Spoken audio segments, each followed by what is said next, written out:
Alors en fait en 2016 on a réalisé un plan directeur de l'hôpital, c'est-à-dire savoir où on met les locaux, comment, quand et pourquoi. Et on s'est rendu compte qu'on était un peu à l'étroit sur le site de Victor Provost, notamment par rapport à la pharmacie, donc, qui était en sous-sol avec des locaux éclatés, ce qui posait des problèmes en termes de gestion de stock, en termes de traçabilité du médicament et qui ne permettait pas d'aller vers l'avenir de la pharmacie, c'est-à-dire une certaine robotisation.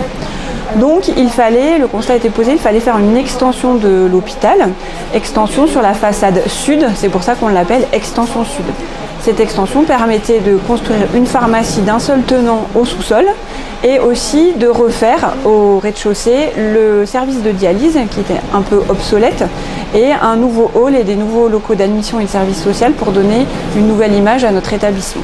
Les principaux objectifs de cette extension, on peut noter pour la pharmacie la possibilité d'avoir un service d'un seul tenant, c'est-à-dire tous les espaces de stockage, de préparation des médicaments dans le même service, la possibilité aussi, grâce à des hauteurs sous plafond plus importantes, de gerber des références de médicaments sur plusieurs hauteurs.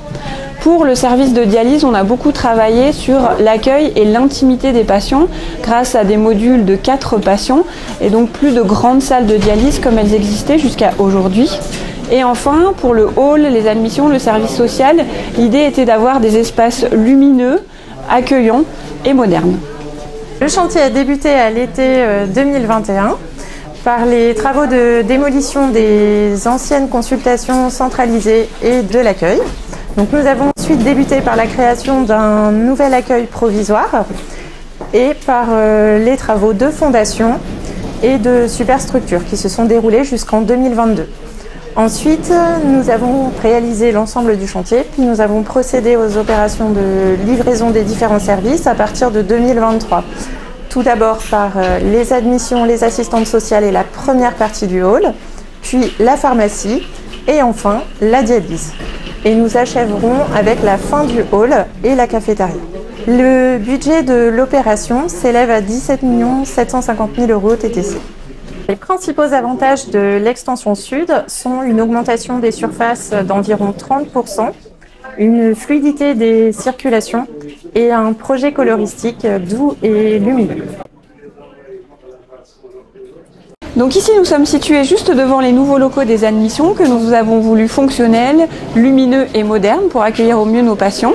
Ils sont situés juste en face de l'accueil de l'hôpital dans le nouveau hall et facile d'accès pour tous les patients.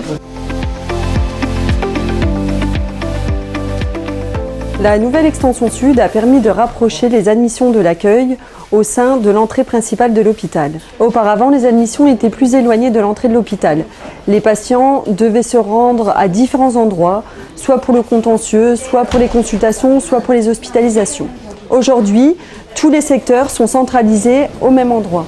À leur arrivée, les patients sont invités à prendre un ticket au gestionnaire de file d'attente afin de se rendre directement au guichet, ce qui simplifie la prise en charge des patients. Le nouveau service des admissions est composé de 7 guichets, dont un guichet de régie et 2 pack-office pour la gestion des dossiers. Les nouveaux locaux sont chaleureux et cocooning de par la décoration bois et bleu, mais aussi très naturelle avec la lumière extérieure qui arrive des pack-office. Ces nouveaux locaux ont permis de faciliter l'organisation de travail des agents et les conditions d'accueil des usagers. L'ensemble de l'équipe est satisfaite de ce changement.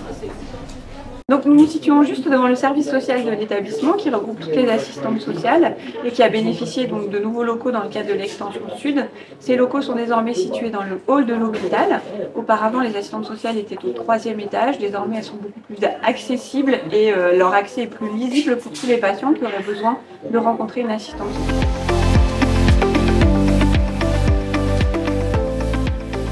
Bienvenue au sein du nouveau service social de l'hôpital de Roubaix.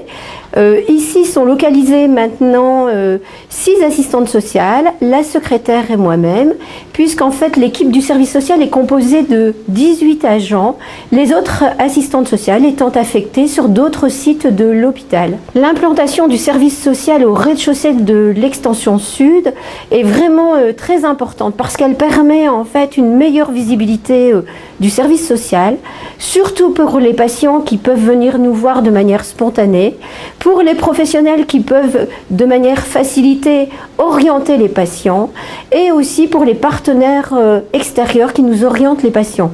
Aussi, ces nouveaux locaux offrent de meilleures conditions de travail pour les assistantes sociales puisqu'elles disposent d'espaces plus importants. Le service social est aujourd'hui un vrai service dédié avec des espaces bien identifiés puisque nous disposons de 2 bureaux d'entretien pour recevoir les familles et les patients, une salle d'attente, des bureaux d'assistantes sociales, un secrétariat et une salle de détente. Cette nouvelle localisation du service social permet de renforcer encore la collaboration avec les admissions qui est essentielle en ce qui concerne l'ouverture des droits des patients. Toute l'équipe est ravie de travailler dans ces nouveaux locaux qui consistent en une reconnaissance et une valorisation du service social par l'institution. Voici les nouveaux locaux de la pharmacie qui sont situés au sous-sol de Victor Provost. La surface de la pharmacie est de 2350 m² et permet d'accueillir l'ensemble des activités de la pharmacie. L'objectif de cette nouvelle pharmacie est de répondre à la réglementation pharmaceutique et de regrouper nos activités en un même lieu unique. Le choix a été fait de rester au plus près des services de soins pour faciliter les échanges et aussi améliorer la logistique. La nouveauté de ce service est la robotisation. Nous avons un robot de délivrance de boîtes de médicaments. Nous avons également des stockages verticaux puisque nous disposons de stockeurs non rotatifs qui permettent une meilleure gestion de nos produits de santé. Les zones de stockage sont distinctes et spacieuses, ce qui permet d'effectuer un travail de qualité. Dans la nouvelle pharmacie, nous avons une zone de réception pour la livraison des produits de santé. Ceux-ci sont ensuite dispatchés dans les différents secteurs. Nous avons le secteur médicaments qui regroupe l'ensemble des médicaments, y compris les médicaments plus spécifiques comme les médicaments dérivés du sang et les médicaments rétrocédables. Ensuite, nous avons le secteur des dispositifs médicaux qui regroupe les dispositifs médicaux stériles et les dispositifs médicaux implantables. Et enfin, nous avons le secteur pharmacotechnique qui comprend la production de poches de produits cytotoxiques, c'est-à-dire les médicaments utilisés en chimiothérapie.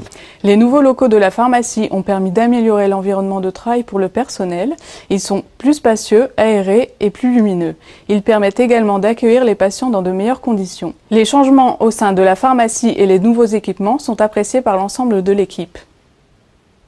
Voici les nouveaux locaux du service de dialyse d'une superficie de 1300 m². Ils permettent d'accueillir 32 patients pour les soins de dialyse dans 2 secteurs de soins.